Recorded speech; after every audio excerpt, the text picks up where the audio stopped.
Donc, ce qu'on va voir ce matin, au niveau des productions végétales, les grandes cultures, donc, alors, il y aura un bilan mondial. Alors, et là, on va s'attacher juste aux variations. Hein, on ne va pas regarder tous les chiffres, juste comment ça a bougé.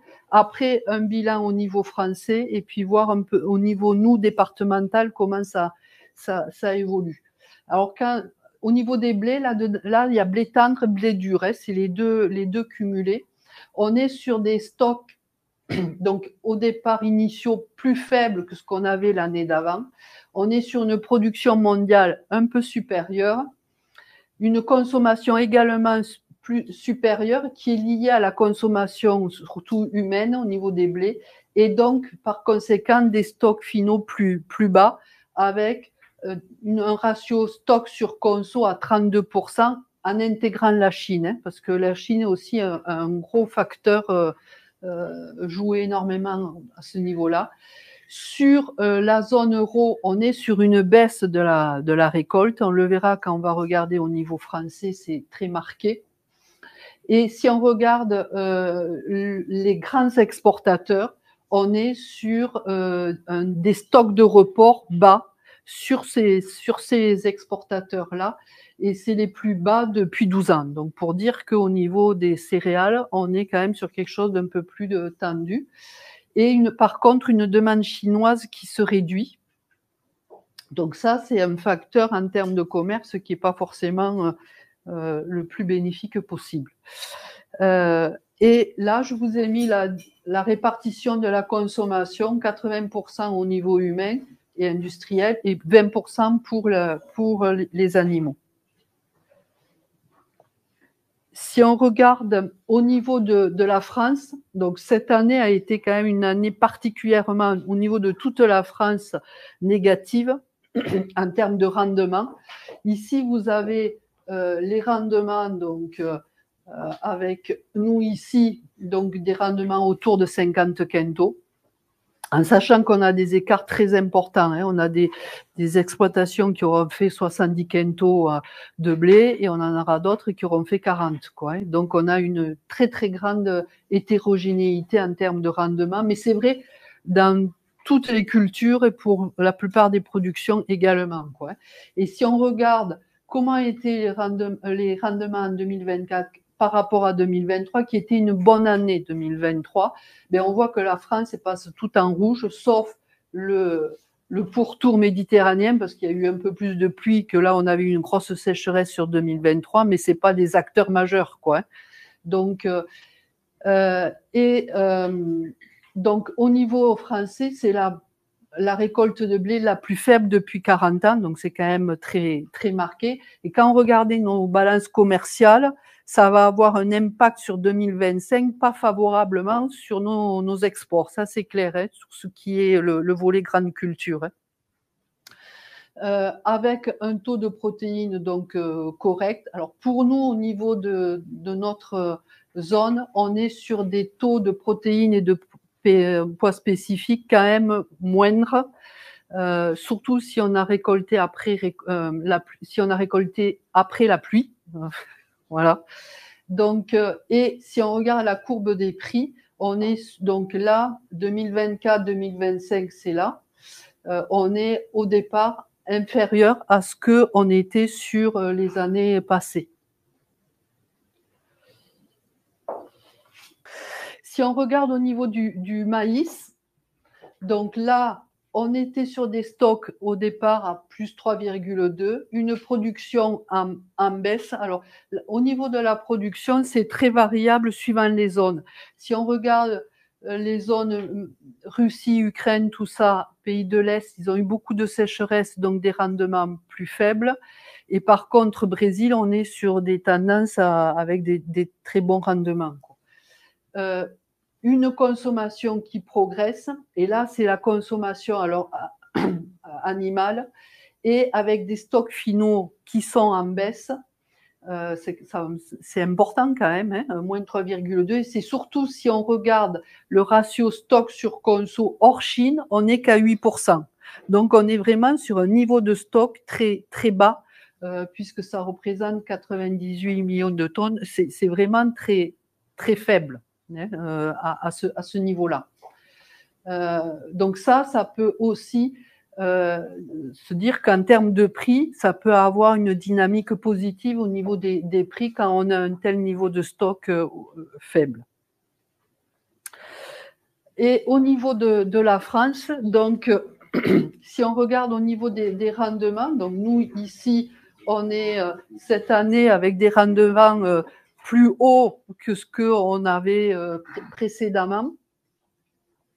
Et au niveau de la carte, donc on voit toute cette zone-là qui est touchée et qui a des rendements inférieurs à 2023, qui avait été une bonne année, 2023, en rendement.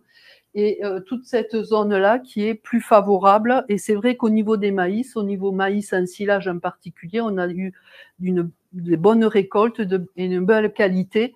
Donc ça va être favorable, je dirais, pour la campagne 2024-2025 au niveau des éleveurs. Et des rendements en sec qui sont quand même assez intéressants. Le bémol, c'est que bon, on a fait plus de surface en maïs, ça c'est net cette année. C'est par contre quand on l'a récolté, si ça s'est bien passé ou pas. Donc c'est vrai qu'il y a eu une période où après on était très inquiet. Ça s'est un peu consolidé par la suite. Et en termes de cours, là aussi, on est sur des cours plus faibles que l'année d'avant, avec une reprise. Là, sur le mois d'octobre, on a vu quand même une hausse un petit peu au niveau du cours. Sur les oléagineux, donc au niveau du colza, on est sur une baisse au niveau mondial. Nous, si on regarde proprement le Tarn, on a fait des bons rendements en colza cette année. Si chaque année on avait ces rendements en colza, je pense qu'on signerait.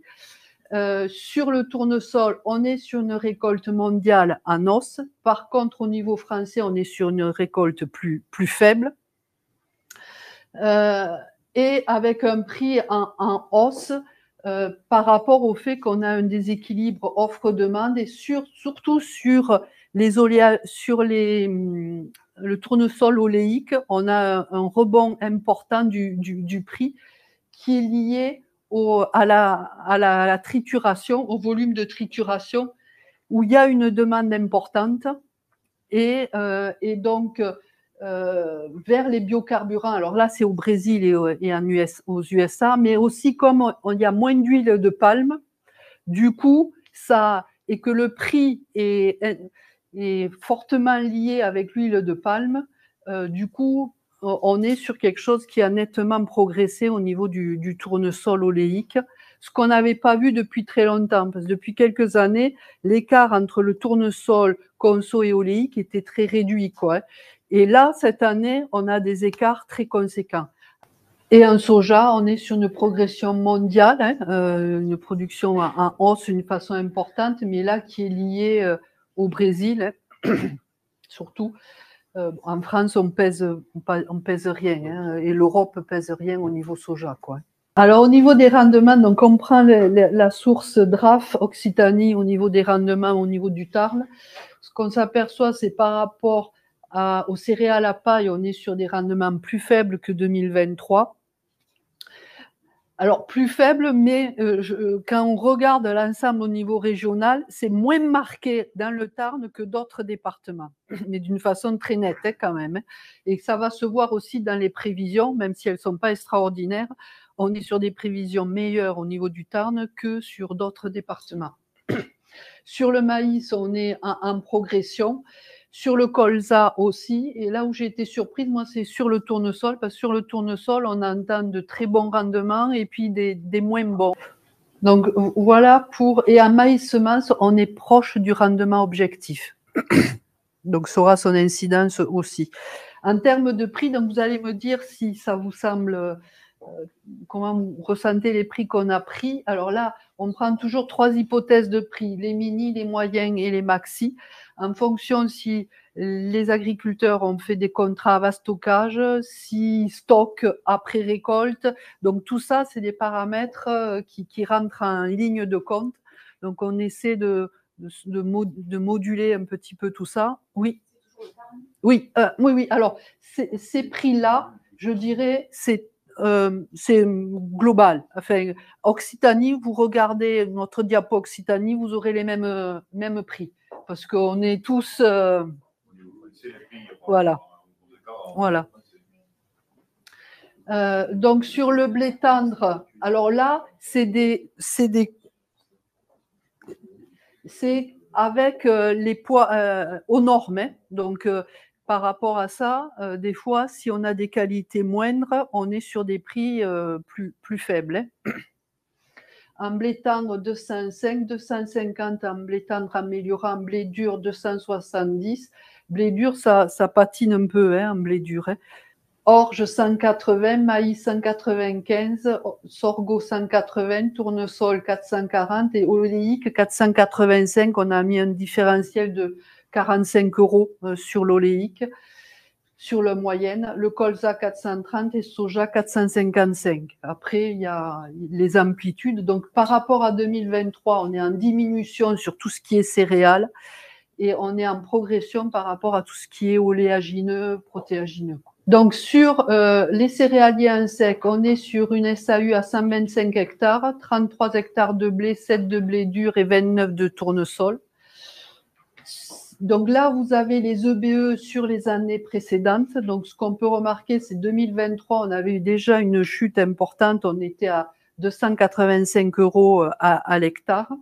Mais, alors, de se comparer aux autres, des fois, moi, quand je regarde par rapport à d'autres collègues au niveau Occitanie ou même par rapport au 82, on était plutôt dans la moyenne haute que d'autres départements, puisque certains départements, on est à 160, 180 € à l'hectare de BE. Hein. Donc, pour dire qu'il y a, au niveau du Tarn, il y a quand même, alors c'est pas satisfaisant, hein, mais par rapport à d'autres, on est un peu plus haut.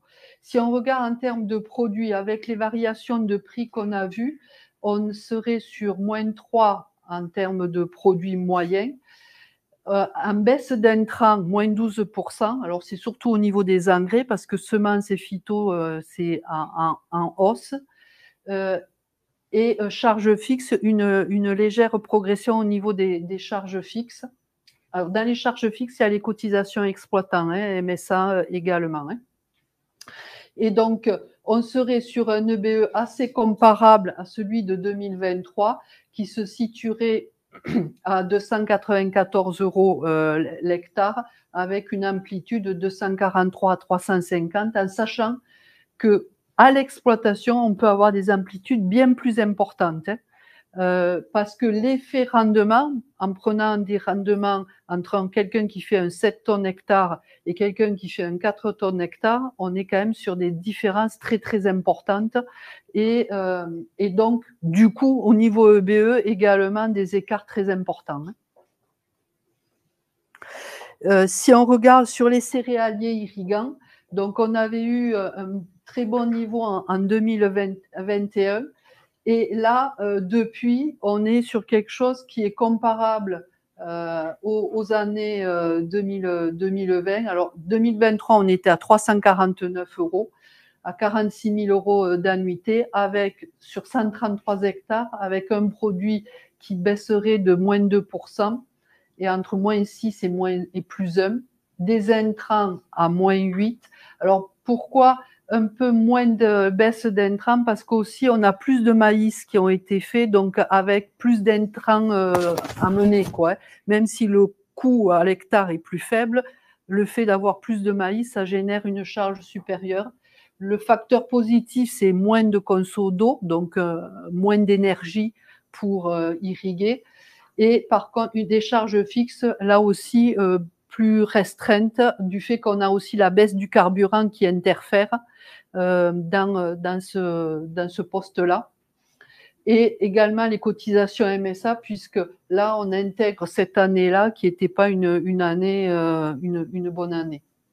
Et donc, on serait sur un EBE moyenne 345, donc similaire à 2023, Là, c'est aussi, c'est pareil, en fonction du rendement du maïs qu'on va avoir. Certains ont fait d'excellents rendements où on est sur du 13 tonnes. Là, ça va être un facteur d'amplitude ou pas, quoi. Sur le céréalier maïs semence, alors pour eux, on a eu une perte de surface qui pèse fortement, hein. Donc sur le Tarn, ça représente une perte de surface de 13% en moyenne, 3 hectares, mais il y a des exploitations qui ont perdu beaucoup plus, voire certaines qui ont plus de maïs semence. Donc l'impact peut être quand même très important chez certains. Avec le point positif, c'est qu'on arrive au rendement objectif. Le prix de base baisse du fait que le prix du maïs conso diminue, hein. Donc on est sur un produit brut hectare inférieur à ce qu'on avait eu l'an dernier. Alors l'an dernier, on a eu un produit brut maïs semence excellent. On était à 6 000 € de produit brut moyen sur ce groupe-là, mais qui est lié aussi à un très bon rendement, hein, et avec une indexation aussi du prix qui a fait qu'on est arrivé à ce niveau-là. Donc là, on est sur une baisse, donc baisse du produit brut hectare plus moins de surface. Ça a un impact direct au niveau du produit puisqu'on est à moins 5,5%. On serait entre moins 9 et moins 3, intrant moins 6 et charge fixe un peu moins parce qu'on a moins de main-d'œuvre et moins de travaux par tiers du fait qu'on a une diminution un peu de surface en maïs semence. Par contre, en termes de BE, donc on était à 526 € et 92 000 € l'an dernier. Alors moins que ce qu'on a pu avoir les 2 autres années précédentes. Et là, on serait sur un niveau plus faible à 440 avec un EBE qui irait de 66 à 86 avec une moyenne à 77 000 au niveau de l'EBE.